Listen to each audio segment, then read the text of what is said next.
ꯄꯥꯎꯆꯦꯗ ꯌꯨꯝꯐꯝ ꯑꯣꯏꯕ ꯃꯔꯨꯑꯣꯏꯕ ꯄꯥꯎ ꯈꯔ ꯑꯞꯗꯦꯠ ꯇꯧꯖꯔꯤ꯫ ꯏꯟꯃꯦꯠꯁꯤꯡꯅ ꯁꯤꯑꯦꯝ ꯕꯤꯔꯦꯟꯕꯨ ꯊꯥꯒꯠꯂꯛꯂꯤ꯫ ꯂꯩꯉꯥꯛꯁꯤꯅ ꯆꯣꯛꯊꯕ ꯅꯥꯏꯗꯅ ꯃꯤꯌꯥꯝꯕꯨ ꯊꯧꯅꯥ ꯍꯥꯞꯅꯕ ꯑꯃꯗꯤ ꯊꯕꯛ ꯄꯤꯅꯕ ꯂꯦꯞꯇꯅ ꯍꯣꯠꯅꯔꯤ꯫ ꯁꯤꯑꯦꯝ ꯑꯇꯦꯟꯕ ꯃꯇꯝꯗ ꯐꯤꯁꯥꯀꯣꯜ ꯄꯤꯔꯛꯄꯗ ꯅꯠꯇꯅ ꯐꯤ ꯁꯥꯅꯕ ꯂꯪ ꯐꯪꯍꯟꯕꯒꯤꯗꯃꯛ ꯂꯩꯃꯔꯥꯝ ꯋꯥꯔꯣꯏꯆꯤꯡꯗꯒꯤ ꯂꯥꯟꯖꯦꯟꯅꯔꯛꯇꯨꯅ ꯂꯩꯃꯔꯥꯝ ꯒꯚꯔꯟꯃꯦꯟꯠ ꯍꯥꯏ ꯁ꯭ꯀꯨꯜꯗ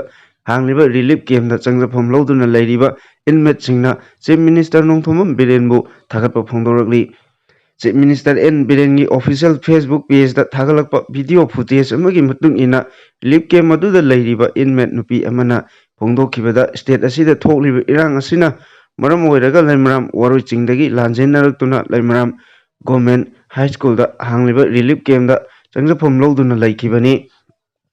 ꯆꯤꯞ ꯃꯤꯅꯤꯁꯇꯔꯒꯤ ꯏꯀꯣꯅꯣꯃꯤ ꯔꯤꯚꯥꯏꯚꯦꯜ ꯃꯤꯁꯟꯒꯤ ꯃꯈꯥꯗ ꯃꯐꯝ ꯑꯁꯤꯗ ꯂꯩꯔꯤꯕ ꯏꯟꯃꯦꯠꯁꯤꯡꯒꯤꯗꯃꯛ ꯐꯤꯁꯥꯀꯣꯜ ꯑꯃꯗꯤ ꯃꯊꯧ ꯇꯥꯕ ꯄꯣꯠꯂꯝꯁꯤꯡ ꯄꯤꯔꯛꯈꯤ꯫ ꯃꯁꯤꯒꯤ ꯃꯇꯨꯡ ꯆꯤꯞ ꯃꯤꯅꯤꯁꯇꯔꯒ ꯊꯥ ꯑꯁꯤꯒꯤ 19ꯗ ꯏꯟꯃꯦꯠꯁꯤꯡꯒ ꯎꯅꯈꯤ꯫ ꯑꯇꯦꯟꯕ ꯃꯇꯝ ꯈꯔ ꯑꯁꯤꯗ ꯐꯤ ꯁꯥꯅꯕ ꯂꯪ ꯑꯃꯨꯛ ꯃꯈꯥ ꯇꯥꯅ ꯄꯤꯔꯛꯈꯤꯕꯅꯤ꯫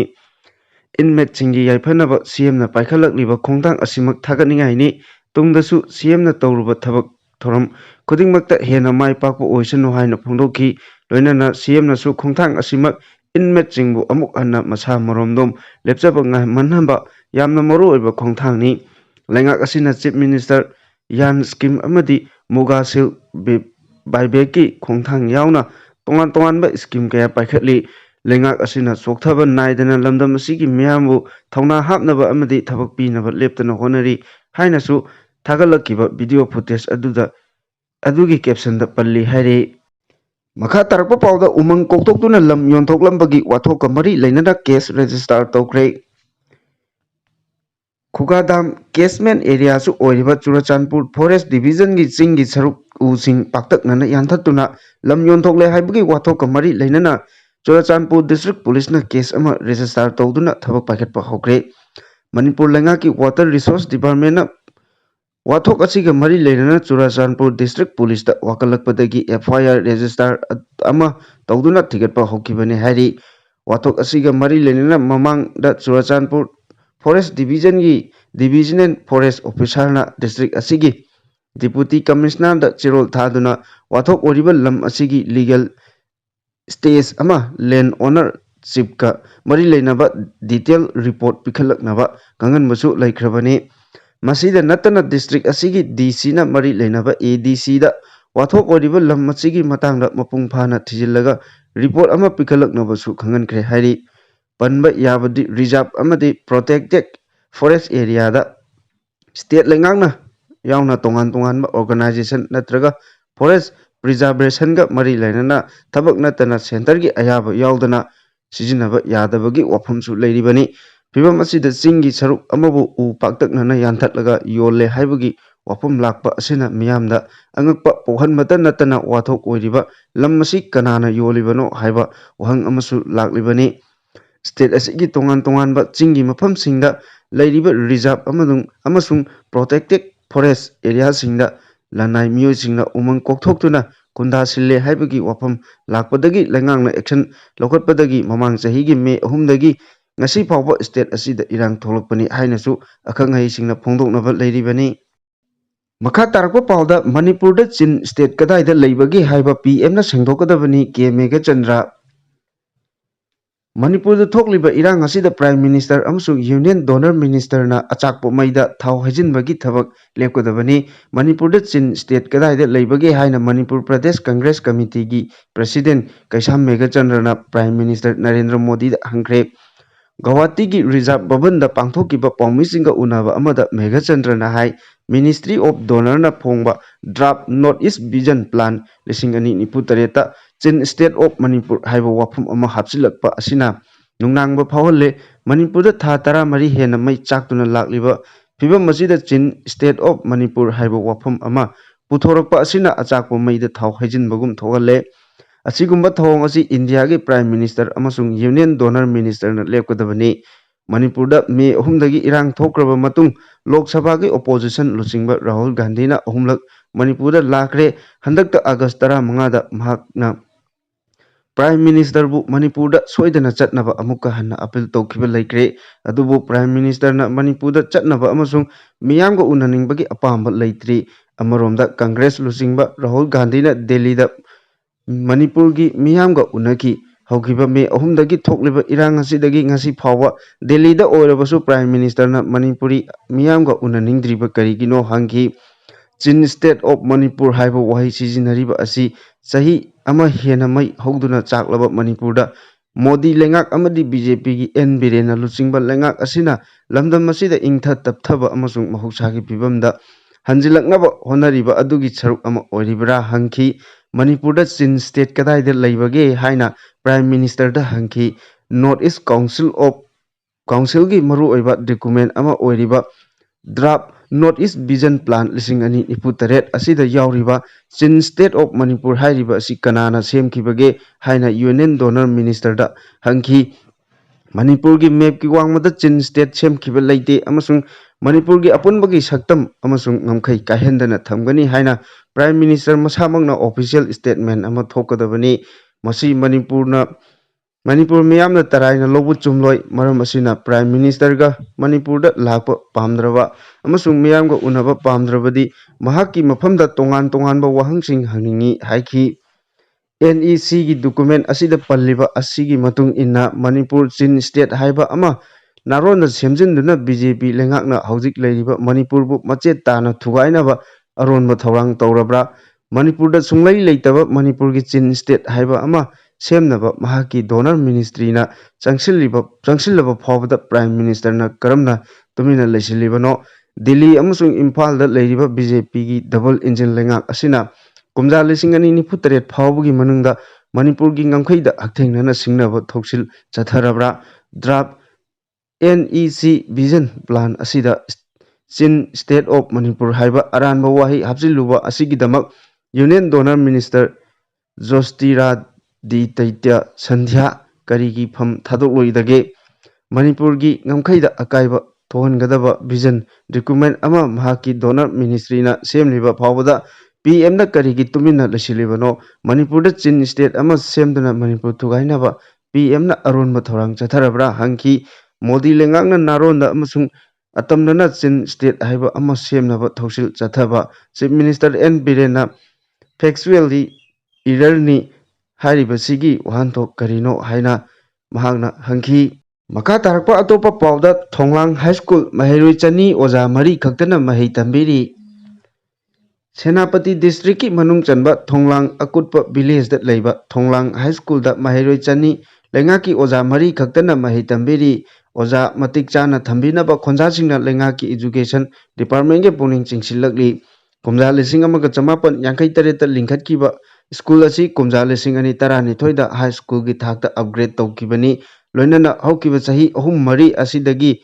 school asi state asigi performance fajaba lengaki school singi manung chanduna leiribani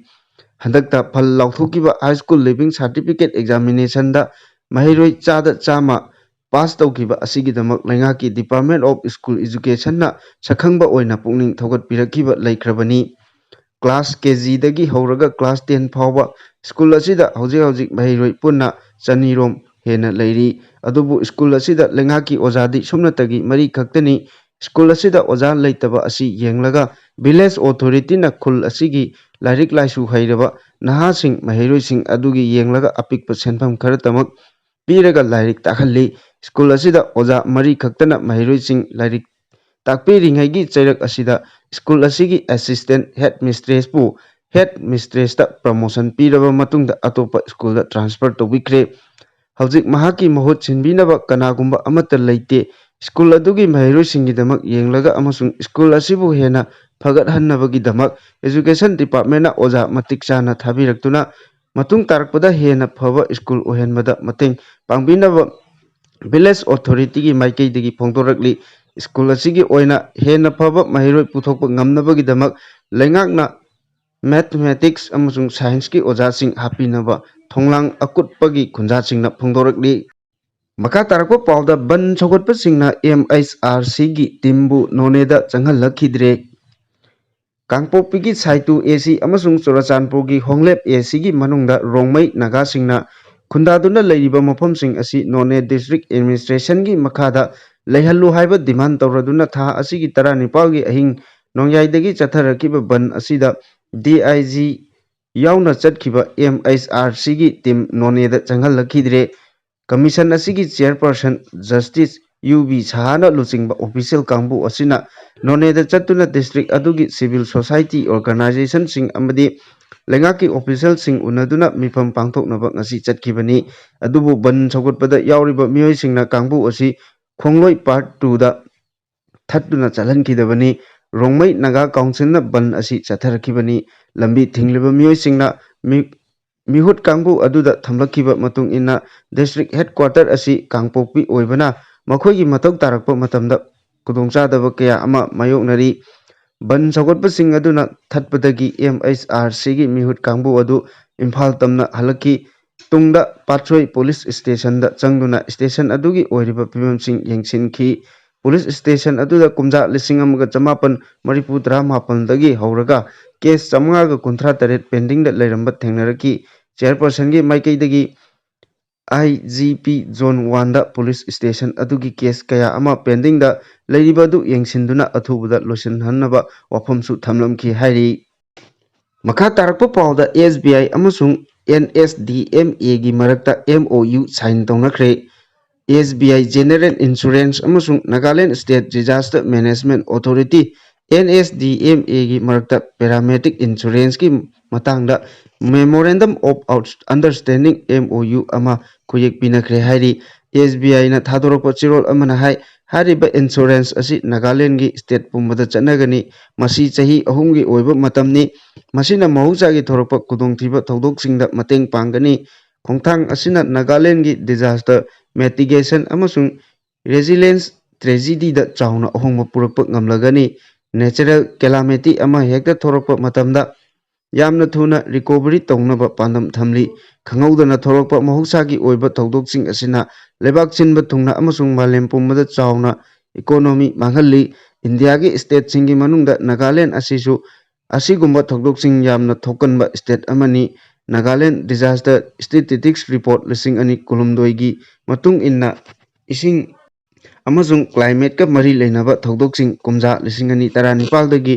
12 फावबदा चादा चनी हेनगटली हाइना उटली हिरम असिगी मतंगदा नागालैंड की चीफ मिनिस्टर 𝗧𝗢𝗕𝗚 हाई SBI General Insurance का खुचमनदुना disaster rescue transfer paramedics insurance solution असिगी नागालैंड चटनबा हायो हौबसी यामना नुंगाइबा फावी मसिगी मखा स्टेट सिगी डिजास्टर रेस्क्यू मैनेजमेंट सिस्टम दा चाउना कानबा हेंगटलगनी हाइखि MOU पिनबा असिगा मरी लेनना SBI General Insurance की मैनेजिंग डायरेक्टर अमसुंग CEO 𝗬𝗓𝗓𝗓 नागालैंड की स्टेट डिजास्टर मैनेजमेंट अथॉरिटी का खुचमनदुना थौरांग असि पाइखटपा ngambasi साउथोकचनिंगाई ओइ नौना थांजिलकपा खोंथांग असिना डिजास्टर रेजिलेंस की मतंगदा मखोइना ngambasing अदु निंगथिना मतेंग पांगलगनी मखा तारकपा पाउदा मणिपुर प्राइवेट स्कूल एक्ट नमदुना चनहनबा होनरगलबदी लॉ कोर्ट की मतेंग लौनबा वारेपनखरे Manipur private school rules and regulations act 2018 असि एसोसिएशन ना मांगजौनना मणिपुर गवर्नमेंट थमखिबा वाफमसिंग अमदी यानबसिंग थबक ओइना पांथोक्त्रिबा फावबा चटनबा यारोय स्टेट गवर्नमेंट ना नमदुना चटननबा होनरगलबदी लॉ कोर्ट की मतेंग लौनबा वारेप लौखरे all Manipur recognised private school welfare association ना सिंधुना मणिपुर प्रेस क्लब ता ngasi पांथोक्किबा 12रक सुबा प्राइवेट स्कूल डे ऑब्जर्वेशन 2023 की थौरमदा लौखिबा वारेपसिंग अदुदी कनागुंबा लनाई लुप नत्रगा मियोइसिंगना महेई तंपम संगसिंगदा पोट अमदी सेल की डिमांड तौरकलबा अमदी का हेनबा अकी अखंग कया महेई तंपम संगसिंगदा पिरकलबदी वखलोन मानबा लुपसिंग पुनसिनदुना तौबिदनबा अपील तौमिनबा नेशनल एजुकेशन पॉलिसी 2020 की मखादा स्टेट गवर्नमेंट ना सेंगटकदबा करिकुलम एंड सिलेबस अक्टोबर था फावबगी मनुंगदा महिरोइसिंगदा फंगनबा मरी लेनबसिंगना होनगदबनी अनोबा पॉलिसी असिगी मखादा टीचर ट्रेनिंग प्रोग्राम सिंग अथुबदा प्राइवेट स्कूल की ओजासिंगदजु पिबिनबा मरी लेनबा डिपार्टमेंट दा तक्सिनबा लोइनना अनोबा पॉलिसी असिगी मखादा ताकपी तंबीबगी कांगलोन सिंगना हेन खुलोइनबगी दमक एसोसिएशन ना टेक्निकल सपोर्ट ऑडियो ꯚꯤꯖꯨꯑꯦꯜ ꯀ꯭ꯂꯥꯁꯀꯤ ꯇ꯭ꯔꯦꯅꯤꯡ ꯑꯣꯖꯥꯁꯤꯡꯗ ꯄꯤꯅꯕ ꯍꯣꯠꯅꯕ NEP 2020ꯒꯤ ꯃꯈꯥꯗ ꯇꯝꯒꯗꯕ ꯑꯅꯧꯕ ꯇꯦꯛꯁꯕꯨꯛ ꯀ꯭ꯂꯥꯁ 3ꯗꯒꯤ 8 ꯐꯥꯎꯕꯒꯤ ꯑꯣꯏꯕ ꯑꯊꯨꯕ ꯃꯇꯝꯗ ꯇꯦꯛꯁꯕꯨꯛ ꯅꯝꯕꯒꯤ ꯃꯔꯨꯑꯣꯏꯕ ꯊꯧꯗꯥꯡ ꯂꯧꯕ ꯁ꯭ꯆꯦꯔꯇ ꯒꯚꯔꯟꯃꯦꯟꯠ ꯑꯣꯐ ꯃꯅꯤꯄꯨꯔꯅ ꯄꯨꯊꯣꯛꯄꯤꯅꯕ ꯇꯛꯁꯤꯟꯕ ꯍꯥꯏꯕꯁꯤꯅꯤ꯫ ꯊꯧꯔꯝ ꯑꯁꯤꯗ ꯑꯦꯁꯣꯁꯤꯌꯦꯁꯟ ꯑꯁꯤꯒꯤ ꯁꯦꯀ꯭ꯔꯦꯇꯔꯤ ꯄꯨꯈ꯭ꯔꯝꯕꯝ ꯔꯣꯃꯦꯟꯅ ꯍꯥꯏ ꯄ꯭ꯔꯥꯏꯚꯦꯠ ꯁ꯭ꯀꯨꯜꯁꯤꯡꯗ ꯊꯦꯡꯅꯔꯤꯕ ꯑꯋꯥꯕ ꯈꯨꯗꯣꯡꯊꯤꯕ ꯑꯁꯤ ꯈꯔ ꯃꯈꯩꯗꯤ ꯉꯥꯛꯊꯣꯛꯄ ꯉꯝꯅꯕ ꯑꯃꯗꯤ ꯑꯦꯖꯨꯀꯦꯁꯟꯕꯨ ꯐ꯭ꯔꯤ ꯖꯣꯟ ꯑꯣꯏꯍꯟꯅꯕ ꯄꯥꯟꯗꯝꯗ ꯑꯁꯤꯒꯨꯝꯕ ꯑꯦꯁꯣꯁꯤꯌꯦꯁꯟ ꯑꯁꯤ ꯂꯤꯡꯈꯠꯈꯤꯕꯅꯤ꯫ ꯃꯁꯤꯗ ꯅꯠꯇꯅ ꯃꯍꯩꯔꯣꯏꯁꯤꯡꯅ ꯀꯃꯟ ꯑꯣꯏꯕ ꯑꯦꯛꯖꯥꯃꯤꯅꯦꯁꯟ ꯊꯥꯕ ꯃꯇꯝꯗ ꯐ꯭ꯔꯤ ꯑꯦꯟड ꯐꯦꯌꯔ ꯑꯣꯏꯍꯟꯅꯕ ꯍꯥꯏꯗꯨꯅ ꯑꯦꯁꯣꯁꯤꯌꯦꯁꯟ ꯑꯁꯤꯅ ꯑꯉꯝꯕ ꯊꯧꯗꯥꯡ ꯂꯧꯗꯨꯅ ꯂꯥꯛꯂꯤ꯫ ꯃꯁꯤꯗꯁꯨ ꯅꯠꯇꯅ ꯄ꯭ꯔꯥꯏꯚꯦꯠ ꯁ꯭ꯀꯨꯜꯁꯤꯡꯅ ꯊꯦꯡꯅꯔꯤꯕ ꯑꯋꯥꯕ ꯈꯨꯗꯣꯡꯊꯤꯕ ꯀꯌꯥ ꯑꯁꯤ ꯈꯔ ꯃꯈꯩ ꯉꯥꯛꯊꯣꯛꯄ ꯉꯝꯅꯕ ꯑꯃꯗꯤ ꯑꯦꯖꯨꯀꯦꯁꯟꯕꯨ ꯐ꯭ꯔꯤ ꯖꯣꯟ ꯑꯣꯏꯅꯕ ꯄꯥꯟꯗꯝꯗ ꯉꯁꯤꯒꯤ ꯄꯥꯡꯊꯣꯛꯂꯤꯕ ꯊꯧꯔꯝ ꯑꯁꯤꯗ ꯋꯥꯔꯦꯞ ꯂꯧꯒꯗꯕꯅꯤ ꯍꯥꯏꯅꯁꯨ ꯃꯍꯥꯛꯅ ꯃꯈꯥ ꯇꯥꯈꯤ꯫ ꯑꯃꯔꯣꯝꯗ ꯉꯁꯤꯒꯤ ꯊꯧꯔꯝ ꯑꯗꯨꯗ ꯁꯔꯨꯛ ꯌꯥꯈꯤꯕ council of higher secondary education ꯃꯅꯤꯄꯨꯔꯒꯤ ꯀꯣꯁꯦꯝꯒꯤ ꯆꯦꯌꯔꯃꯦꯟ ꯇꯈꯦꯜꯂꯝꯕꯝ ꯑꯣꯖꯤꯠꯅ ꯍꯥꯏ ꯃꯀꯣꯛ ꯊꯣꯡꯕ ꯃꯍꯩꯔꯣꯏ ꯀꯌꯥ ꯄꯨꯊꯣꯛꯄꯗ ꯂꯝꯗꯝ ꯑꯁꯤꯒꯤ ꯂꯅꯥꯏ ꯃꯍꯩ ꯂꯣꯏꯁꯪꯁꯤꯡꯅ ꯂꯧꯔꯤꯕ ꯊꯧꯗꯥꯡ ꯁꯤꯡꯊꯥꯅꯤꯡꯉꯥꯏꯅꯤ꯫ ꯅꯦꯁꯅꯦꯜ ꯑꯦꯖꯨꯀꯦꯁꯟ ꯄꯣꯂꯤꯁꯤ NEP 2020ꯅ ꯄꯨꯔꯛꯀꯗꯧꯔꯤꯕ ꯃꯍꯩ ꯇꯝꯕꯒꯤ ꯑꯅꯧꯕ ꯀꯥꯡꯂꯣꯟ ꯑꯁꯤꯗ ꯑꯩꯈꯣꯏ ꯄꯨꯟꯅ ꯆꯠꯃꯤꯟꯅꯕ ꯆꯪꯏ꯫ ꯂꯝꯗꯝ ꯑꯁꯤꯒꯤ ꯂꯅꯥꯏ ꯃꯍꯩ ꯂꯣꯏꯁꯪꯁꯤꯡꯗ ꯂꯩꯔꯤꯕ ꯑꯣꯖꯥꯁꯤꯡꯅ ꯆꯠꯊꯔꯤꯕ ꯃꯍꯩ ꯇꯥꯛꯄꯤ ꯇꯝꯕꯤꯕꯒꯤ ꯇꯣꯉꯥꯟꯕ ꯃꯑꯣꯡ ꯑꯁꯤꯅ ꯃꯀꯣꯛ ꯊꯣꯡꯕ ꯃꯍꯩꯔꯣꯏ ꯀꯌꯥ ꯄꯨꯊꯣꯛꯄꯗ ꯆꯥꯎꯅ ꯃꯇꯦꯡ ꯄꯥꯡꯂꯤ꯫ ꯂꯩꯕꯥꯛ ꯑꯁꯤꯒꯤ ꯑꯣꯏꯅ ꯂꯥꯛꯂꯤꯕ NEP 2020ꯒꯤ ꯈꯣꯡꯊꯥꯡ ꯑꯁꯤꯅ ꯃꯍꯩ ꯃꯁꯤꯡ ꯇꯝꯕꯒꯤ ꯀꯥꯡꯂꯣꯟꯗ ꯑꯍꯣꯡꯕ ꯀꯌా ꯄꯨꯔꯛꯂꯒꯅꯤ꯫ ꯑꯅꯧꯕ ꯃꯍꯩ ꯇꯝꯕꯒꯤ ꯀꯥꯡꯂꯣꯟ ꯑꯁꯤꯅ ꯚꯣꯀꯦꯁꯅꯦꯜꯗ ꯑꯍꯦꯟꯕ ꯃꯤꯠꯌꯦꯡ ꯊꯝꯂꯤ꯫ ꯑꯁꯤꯒꯨꯝꯕ ꯂꯥꯛꯀꯗꯧꯔꯤꯕ ꯑꯍꯣꯡꯕ ꯀꯌꯥ ꯑꯁꯤ ꯂꯩꯉꯥꯛ ꯑꯃꯗꯤ ꯀꯥꯎꯟꯁꯤꯜ ꯈꯛꯇꯅ ꯃꯄꯨꯡ ꯐꯥꯅ ꯃꯥꯌꯣꯛꯅꯕ ꯉꯝꯂꯣꯏ꯫ ꯑꯍꯣꯡꯕ ꯑꯁꯤꯒ ꯏꯔꯣꯏꯅꯅ ꯃꯥꯏ ꯄꯥꯛꯅ ꯆꯠꯃꯤꯟꯅꯅꯕ ꯂꯩꯉꯥꯛ ꯑꯃꯒꯤ ꯁꯛꯈꯪꯂꯕ ꯂꯅꯥꯏ ꯃꯍꯩ ꯂꯣꯏꯁꯪꯁꯤꯡꯅꯁꯨ ꯄꯨꯟꯅ ꯊꯧꯗꯥꯡ ꯂꯧꯃꯤꯟꯅꯕ ꯆꯪꯏ ꯍꯥꯏꯈꯤ꯫ ꯊꯧꯔꯝ ꯑꯗꯨꯗ ꯂꯨꯞ ꯑꯁꯤꯒꯤ ꯄ꯭ꯔꯦꯁꯤꯗꯦꯟꯠ ꯂꯥꯏꯁ꯭ꯔꯝꯖꯣꯏꯅ ꯊꯧꯔꯝ ꯃꯄꯨ ꯕꯣꯔꯗ ꯑꯣꯐ ꯁꯦꯀꯦꯟꯗꯔꯤ ꯑꯦꯖꯨꯀꯦꯁꯟ ꯃꯅꯤꯄꯨꯔꯒꯤ ꯆꯦꯌꯔꯃꯦꯟ ꯈꯝꯖꯣꯏꯀꯨꯃꯥꯔ ꯑꯃꯗꯤ ꯑꯦꯗꯚꯥꯏꯖꯔ N. ꯇꯣꯝꯕ ꯑꯈꯟꯅꯕ ꯃꯤꯊꯨꯡꯁꯤꯡ ꯑꯣꯏꯅ ꯁꯔꯨꯛ ꯌꯥꯈꯤ꯫ ꯉꯁꯤꯒꯤ ꯊꯧꯔꯝ ꯑꯗꯨꯒꯤ ꯁꯔꯨꯛ ꯑꯃ ꯑꯣꯏꯅ ꯑꯦꯁꯣꯁꯤꯌꯦꯁꯟ ꯑꯁꯤꯒꯤ ꯊꯧꯒꯥꯏ ꯄꯨꯔꯝꯕ ꯂꯩꯈꯤꯗ꯭ꯔꯕꯁꯤꯡꯒꯤ ꯃꯃꯤꯗ ꯂꯩꯁꯨ ꯀꯠꯇꯨꯅ ꯏꯀꯥꯏ ꯈꯨꯝꯅꯕꯒ ꯂꯣꯏꯅꯅ ꯑꯦꯁꯣꯁꯤꯌꯦꯁꯟ ꯑꯁꯤꯒꯤ ꯐꯣꯔꯃꯔ ꯑꯦꯛꯖꯤꯀ꯭ꯌꯨꯇꯤꯕꯁꯤꯡꯗ ꯑꯆꯝꯕ ꯈꯨꯗꯣꯜ ꯄꯤꯗꯨꯅ ꯏꯀꯥꯏ ꯈꯨꯝꯅꯕꯁꯨ ꯎꯠꯈꯤ ꯍꯥꯏꯔꯤ꯫ ꯃꯈꯥ ꯇꯥꯔꯛꯄ ꯄꯥꯎꯗ ꯃꯨꯁꯨ ꯃꯤꯈꯜꯒꯤ ꯀꯣꯗ ꯑꯣꯐ ꯀꯟꯗꯛ ꯉꯁꯤꯗꯒꯤ ꯆꯠꯅꯔꯒꯅꯤ꯫ ꯆꯠꯂꯤꯕ ꯊꯥ ꯑꯁꯤꯒꯤ ꯀꯨꯟꯍꯨꯝꯗꯣꯏꯗ ꯄꯥꯡꯊꯣꯛꯀꯗꯧꯔꯤꯕ ꯃꯅꯤꯄꯨꯔ ꯌꯨꯅꯤꯚꯔꯁꯤꯇꯤ ꯁ꯭ꯇꯨꯗꯦꯟꯠ ꯌꯨꯅꯤꯌꯟ ꯃꯨꯁꯨꯒꯤ ꯃꯤꯈꯜꯒꯤ ꯃꯥꯡꯑꯣꯏꯅꯅ ꯍꯌꯦꯡ ꯑꯥꯒꯁꯠ 10ꯗꯒꯤ ꯏꯂꯦꯛꯁꯟ ꯀꯣꯗ ꯑꯣꯐ ꯀꯟꯗꯛ ꯆꯠꯅꯕ ꯍꯧꯔꯒꯅꯤ ꯍꯥꯏꯅ monitoring committee of the Manipur university student union election 2024-25ꯒꯤ ꯀꯟꯚꯦꯅꯔ ꯃꯤꯂꯟꯅ ꯂꯥꯎꯊꯣꯛꯈ꯭ꯔꯦ꯫ ꯍꯤꯔꯝ ꯑꯁꯤꯒ ꯃꯔꯤ ꯂꯩꯅꯅ ꯉꯁꯤ ꯃꯨꯁꯨꯒꯤ ꯑꯣꯐꯤꯁꯇ ꯄꯥꯡꯊꯣꯛꯈꯤꯕ ꯄꯥꯎꯒꯤ ꯃꯤꯐꯝ ꯑꯃꯗ ꯃꯍꯥꯛꯅ ꯍꯥꯏ ꯍꯌꯦꯡꯗꯒꯤ ꯍꯧꯅ ꯆꯠꯅꯒꯗꯧꯔꯤꯕ ꯏꯂꯦꯛꯁꯟ ꯀꯣꯗ ꯑꯣꯐ ꯀꯟꯗꯛ ꯑꯁꯤꯅ ꯃꯔꯨꯑꯣꯏꯕ ꯄꯣꯏꯟꯠ 12 ꯌꯥꯎꯔꯤ꯫ ꯄꯣꯏꯟꯠꯁꯤꯡ ꯑꯗꯨꯗꯤ ꯏꯂꯦꯛꯁꯟ ꯀꯣꯗ ꯑꯣꯐ ꯀꯟꯗꯛ ꯂꯥꯎꯊꯣꯛꯈ꯭ꯔꯕ ꯃꯇꯨꯡ ꯈꯛꯇꯗ ꯀꯦꯟꯗꯤꯗꯦꯠꯁꯤꯡꯅ MU ꯀꯦꯝꯄꯁ ꯃꯅꯨꯡꯗ ꯀꯦꯝꯄꯦꯟ ꯆꯠꯊꯕ ꯅꯠꯇꯅ ꯃꯅꯤꯄꯨꯔ ꯌꯨꯅꯤꯚꯔꯁꯤꯇꯤꯒꯤ ꯃꯄꯥꯟꯗ ꯏꯂꯦꯛꯁꯟ ꯀꯦꯝꯄꯦꯟ ꯇꯧꯕ ꯌꯥꯔꯣꯏ꯫ ꯚꯣꯠꯀ ꯃꯔꯤ ꯂꯩꯅꯕ ꯆꯥꯛꯆꯥ ꯍꯩꯖꯥꯟꯅꯕ, ꯇꯤ ꯄꯥꯔꯇꯤ ꯇꯧꯕ, ꯑꯆꯥꯄꯣꯠ ꯑꯊꯨꯝ ꯑꯍꯥꯎ ꯌꯦꯟꯕꯗ ꯑꯊꯤꯡꯕ ꯂꯩꯒꯅꯤ꯫ ꯚꯣꯇꯔꯁꯤꯡꯒꯤ ꯃꯇꯤꯛ ꯆꯥꯕ ꯃꯤꯍꯨꯠ ꯈꯟꯖꯅꯕ ꯉꯝꯅꯕ ꯀꯦꯟꯗꯤꯗꯦꯠ ꯈꯨꯗꯤꯡꯃꯛꯄꯨ ꯑꯣꯄꯟ ꯗꯤꯕꯦꯠ ꯑꯃꯗꯤ ꯗꯤꯁꯀꯁꯟ ꯇꯧꯕꯒꯤ ꯑꯌꯥꯕ ꯂꯩꯒꯅꯤ꯫ ꯏꯂꯦꯛꯁꯟ ꯀꯣꯗ ꯑꯣꯐ ꯀꯟꯗꯛ ꯍꯦꯠ ꯆꯠꯅꯕ ꯍꯧꯈꯤꯕ ꯅꯨꯃꯤꯠꯇꯒꯤ ꯏꯂꯦꯛꯁꯟ ꯂꯣꯏꯗ꯭ꯔꯤꯕ ꯐꯥꯎꯕ ꯐ꯭ꯔꯦꯁꯔꯁ ꯃꯤꯠ, ꯁ꯭ꯇꯗꯤ ꯇꯨꯔ, ꯄꯤꯛꯅꯤꯛ, ꯁꯤꯅꯦꯃꯥ ꯑꯃꯗꯤ ꯆꯦꯔꯤꯇꯤ ꯁꯣ ꯈꯨꯗꯤꯡꯃꯛꯇ ꯑꯊꯤꯡꯕ ꯂꯩꯒꯅꯤ꯫ ꯏꯂꯦꯛꯁꯟ ꯀꯦꯝꯄꯦꯟ ꯇꯧꯕꯗ ꯌꯨ ꯑꯃꯗꯤ ꯃꯌꯥꯏ ꯀꯥꯕ ꯆꯤꯟꯖꯥꯛ ꯈꯨꯗꯤꯡꯃꯛ MU ꯀꯦꯝꯄꯁ ꯃꯅꯨꯡꯗ ꯑꯃꯗꯤ ꯃꯄꯥꯟꯗ ꯃꯍꯩꯔꯣꯏꯁꯤꯡꯅ ꯁꯤꯖꯤꯟꯅꯕ ꯌꯥꯔꯣꯏ꯫ ꯃꯅꯤꯄꯨꯔ ꯌꯨꯅꯤꯚꯔꯁꯤꯇꯤꯒꯤ ꯃꯍꯩꯔꯣꯏ ꯅꯠꯇꯕꯁꯤꯡꯅ MU ꯀꯦꯝꯄꯁ ꯃꯅꯨꯡꯗ ꯆꯪꯗꯨꯅ ꯀꯦꯝꯄꯦꯟ ꯇꯧꯕꯗ ꯑꯊꯤꯡꯕ ꯂꯩꯒꯅꯤ, ꯑꯗꯨꯕꯨ ꯑꯣꯐꯤꯁꯤꯌꯦꯜ ꯑꯣꯏꯕ ꯃꯔꯝꯒꯤꯗꯃꯛ ꯀꯅꯥꯒꯨꯝꯕꯅ ꯆꯪꯕꯗꯤ ꯑꯊꯤꯡꯕ ꯂꯩꯔꯣꯏ ꯍꯥꯏꯔꯤ꯫ ꯀꯣꯗ ꯑꯣꯐ ꯀꯟꯗꯛ ꯃꯅꯨꯡꯗ ꯁꯦꯜ ꯑꯣꯏꯅ ꯅꯠꯇ꯭ꯔꯒ ꯄꯣꯠ ꯑꯣꯏꯅ ꯈꯨꯗꯣꯜ ꯄꯤꯕꯗ ꯑꯊꯤꯡꯕ ꯂꯩꯒꯅꯤ꯫ ꯀꯦꯟꯗꯤꯗꯦꯠ ꯑꯃꯁꯨꯡ ꯃꯍꯩꯔꯣꯏ ꯈꯨꯗꯤꯡꯅ ꯈꯠꯅ ꯆꯩꯅꯕ ꯌꯥꯕ ꯃꯑꯣꯡꯗ ꯊꯧꯑꯣꯡ ꯑꯃꯠꯇ ꯇꯧꯕ ꯌꯥꯔꯣꯏ꯫ ꯀꯦꯟꯗꯤꯗꯦꯠ ꯑꯣꯏꯒꯗꯕ ꯃꯍꯩꯔꯣꯏ ꯈꯨꯗꯤꯡꯅ ꯃꯍꯩꯔꯣꯏ ꯂꯨꯞ ꯑꯃ ꯈꯛꯇꯪꯒꯤ ꯃꯤꯍꯨꯠ ꯑꯣꯏꯒꯦ ꯍꯥꯏꯕꯒꯤ ꯑꯏꯕ ꯈꯨꯠꯏ ꯄꯤꯕ ꯌꯥꯍꯟꯕ, ꯑꯗꯨꯒ ꯃꯍꯩꯔꯣꯏ ꯂꯨꯞ 2ꯒꯤ ꯅꯠꯇ꯭ꯔꯒ 2ꯗꯒꯤ ꯍꯦꯟꯅ ꯂꯨꯞꯁꯤꯡꯒꯤ ꯀꯦꯟꯗꯤꯗꯦꯠ ꯑꯣꯏꯖꯒꯦ ꯍꯥꯏꯅ ꯆꯦꯔꯣꯜ ꯄꯤꯕꯗꯤ ꯌꯥꯍꯟꯗꯕ꯫ ꯑꯔꯣꯏꯕꯗ monitoring committee of the Manipur university student union election 2024-25ꯒꯤ ꯃꯦꯝꯕꯔ ꯑꯃꯗꯤ ꯂꯣꯏꯁꯪꯒꯤ ꯃꯦꯝꯕꯔ ꯈꯨꯗꯤꯡꯅ ꯀꯦꯟꯗꯤꯗꯦꯠ ꯏꯟꯅꯔ agent,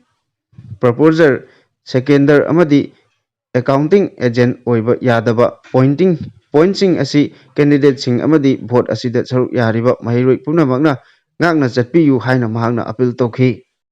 Makha tarakpa pauda ngamkhai chambal khabagi thabak jaugi CSO singna lengakta singnakre. Indo Myanmar gi ngamkhai da chathariba ngamkhai gi chambal khabagi thabak asi border da leiriba khulgi chief sing amadi jaugi civil society organization CSO singna lengakta singnarakre hairi Churachandpur district ki manungda leiriba 𝗧𝗕𝗒𝗒 𝗪 civil society organization gi luchingba singna chatuna Assam Rifles local gi miyoi sing 𝗧𝗕𝗒𝗒 gi chief amadi border road tax ki mihut singchu yauna khana nainaki 𝗪 gi CSO sing adugi maikaidagi makhoi mapa mapu singna thamlamliba lamsing adu chambal khanaba honarakpa matamda makhoi ga tathok tasin tawramba ama phawba leite masida sunatana 𝗧𝗕𝗒𝗒 gi akoibada lairiba khulsing chief association amadi local community singa khanakhibasu leite hojik chathariba asidi makhoi gi apambagi mayoktani CSO gi delegation aduna sem sabagi thabak chathariba adu khudaktagi lepnaba wafam thamki center gi maikaidagi FMR lokthokpagi wafam adusu Act East policy gi matung ina yamna phajadaba mawong amani policy asigi makhada border da leiriba miyoi singi marakta chathok chasin amadi naksinaba hengathanduna culture commerce ki lamda hena phibam phagatlanaba honaduna lakibani makhoi maikaidagi center amasung state lengakna sem sabagi thabak asi leptrabadi khongjang chatharakani masida sunatana karigumba tawhaningdaba tawdoksing thoroklabasu lengaki maikaidagi tekchak bugadabani hainasu pawasina makhatari tarakpa pawda Bishnupur district ki mafam kaya ising thumjinkhre Manipur ki ching amadi tampakta nong leptana chubadagi Bishnupur district fauduna cheliba turel singi imai wangkalaktuna ising pathokpa amasung torban kaibadagi yum kaya ising thumjinkhre kha pochangbangi turel mafam ani thokna kaibadagi nachau kha lekai yum chama hena ising thumjinduna miyoi kaya leifam leitabada natana yumda yokpa sa san yen nganu ingkholda thaba ensang napi kaya mang takre yumgi ingkholda leiba pukrida yokpa nga kaya su ising thumjinbadagi chenthokre hairi ngasigi khangowdana haurakpa ising chawba aduna ngaktokpokpidagi kha pochangvam phawba gi manungda leiba khul nipal phawraga chathok chasinda khudong chanaba khoijuman amadi kwasifai gi lonaba thongjaurok maril mathakta sariba valley bridge gi khoijuman lom thangbada chanba retaining wall lambi gi nongpok thangbada phut 30 rom ningkhaikre masina maram oiduna miyamna thong lanbada akiba phaunare nachau kwasifai khoijuman tobul thinungai ningthokongna chingbada cheliba turelgi imai ising chonna chelakpana maram oiraga hariba khulsing asigi mamangda leiba ngagi farm ayamba ising thumjinbadagi yokliba ngasing thokidanaba ngamisingna hafa ngakpagi thabak kanna chathari hairi ising ichau asina maram oiraga kha pochangpam amadi nachauga phaunaba jota hidden mathakta saba sat hainabagi thorang tawduna leiriba thongi farmer ngakliba makongching chenthakiduna yot lolaga phambal yot lolaba phambak adu tektharakduna imai chona chelakliba ising adu thachinduna napi singnang kaya paisinbadagi ising mokolakpana nachau gram panchayat ki manung channa leiba kha pochangpam ward number 8 amasung 9 da yum humbudra hena ward number 3 4 5 da yum chani rom ising thumjinki ising thumjinbagi paw phangbadagi Bishnupur AC gi MLA su oiriba works amadi Yas Minister Govindas Konthokjamgi lamjing makhada mahaki nominee KS ningthorembana luchingduna JCB ani sijinaraga thong asida panduna leiramba polamsing amadi tektharaba farmersing lokthokpadagi ising ningthina chenkhibadagi imai kharadi hantharakle adumakpu kha pochangmamda ising thumjinba asina maram oiraga leifam leitabadagi relief camp amada hangnaba sem sare hairi lengaki maikaidagi khudaki oiba tengbang kaya piba hokre loinana Govindas Konthokjamgi maikaidagi su lokhatpa yaba thabaksing lokhatnaba honari hairi ningsingba yai kha pochangmamgi turel asi chahi sigi me 9 da mafam ama August 3 da mafam ani amadi ngasi mafam ani kaibadagi ichaugi awaba nangliba asi mari leinana department na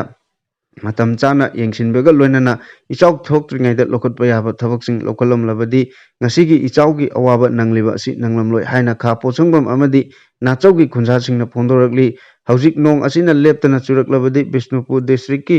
tongan tonganba mafam kayasu ising ichau mayoknaba yana leiri haina paw asina makha tari makha tarakpa pawda logi oiba thabak lokhotkani Manipur da tangdu leitaba amasung ingtha tapthaba phibam puraknaba lengakna honariba asibu akaiba pinaba amasung law and order gi phibam da akaiba thoganba yaba yumpham yaudaba amasung aranba pausing media da phonglakpa natraga thagatpa natraga sharing tawrabadi mari leinaba logi matuk ina thabaksing lokhatkani hairi Manipur lengaki Directorate of Information and Public Relations na press ta thadorpa chirol amana hai state amasung center lengang na kanna honabadagi haukiba tha ahum mari asida thodok macha khara natana thoidokpa achoba irang thokidabaga loinana law amasung order gi phibam phagalakli laibak thibadi chief minister ni haina claim tawba semdok chhadoklaba audio clipping ama social media da viral chalakibagi matangda Manipur lengakna haukiba August 3 ta sengdokhibasu laikre maduga mari leinana cyber crime police station na FIR number 33 Nepal Lisingani Kunmari Sisipur PS da lokatuna thijenbagi thabak chathari hariba clipping adumak social media da amasung news agency da wire da amuk hanna thadorpa thengnare hiramaduga mari leinana lengakna sengdokladuna hai lamhen tuhen basingna matam matamgi oina rocket amasung bomb sing kangbai Bishnupur ga tainaba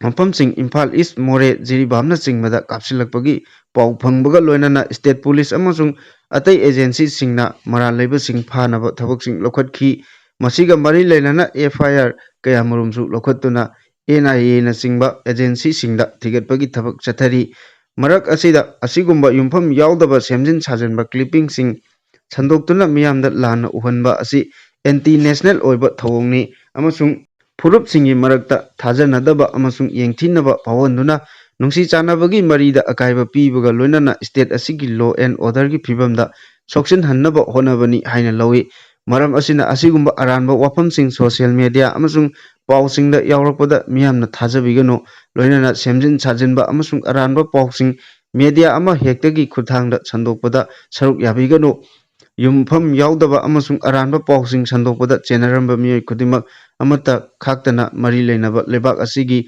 logi makhada cherak phangani hainasu phongdorakli makha tarakpa pawda private sector singdagi lateral recruitment tawbagi thoksil handokadabani AIYF Center lengaki tongan tonganba ministry singi hangduna leiriba joint secretary deputy secretary singi post tara yauna director amasung deputy director kunthra mangagi hangba pham mensinnaba Narendra Modi lengakna private sector singdagi experience leiraba lateral recruitment tawnaba honariba thoksil adu handokadabani haina All India Youth Federation AIYF Manipur State Council na phongdorakli AIYF Manipur State Council ki Secretary 𝗧𝗢𝗪𝗓𝗓 thadorpa chirol na hai hangliba posting asi hapnabagi UPSC da lateral entry recruit tawnaba khangankiba adu promotion phangba yaraba khanghairaba IAS IPS IFS amasung IRS officer singbu ikaiba pibada natana tungi asanba pandam amaga loinana mahai machin matik chana hairaba thabak phangdriba nahasingbu miraibibagi mayek laraba khudamni lebak asida thabak phangdaba masing ising ichaugumna hengalakli loinana apunba naharol masingi chada marifu humdoi romdi thabak phangdaba singni haina handakta International Labour Organization na phongdokkibada natana Center for Monitoring Indian Economy nasu lebak asida thabak phangdabagi masing chada 8.2 yorakle haina phongdokki asumna thabak phangdaba masing kham thengna wanglaba phawbada center lengaki makada leiba tongan tonganba department singda hangduna leiriba lak yankhai henbagi posting mensinnaba Narendra Modi lengakna honadriba asi yamna laibak thibani IAS IPS IFS na singba haisinglaba junior officer kayabu promotion piduna mathauda pukning thogatnaba honabagi mahuta private sector singdagi experience leiraba officer singbu hangduna leiraba union ministry khargi A amasung B class की posting lateral entry मखादा recruit तौनबा पाउताक पीखिबा अदु लाइबक थबक चंगबदा quota system मुथतनबा थौरांगलपनी हाइरी।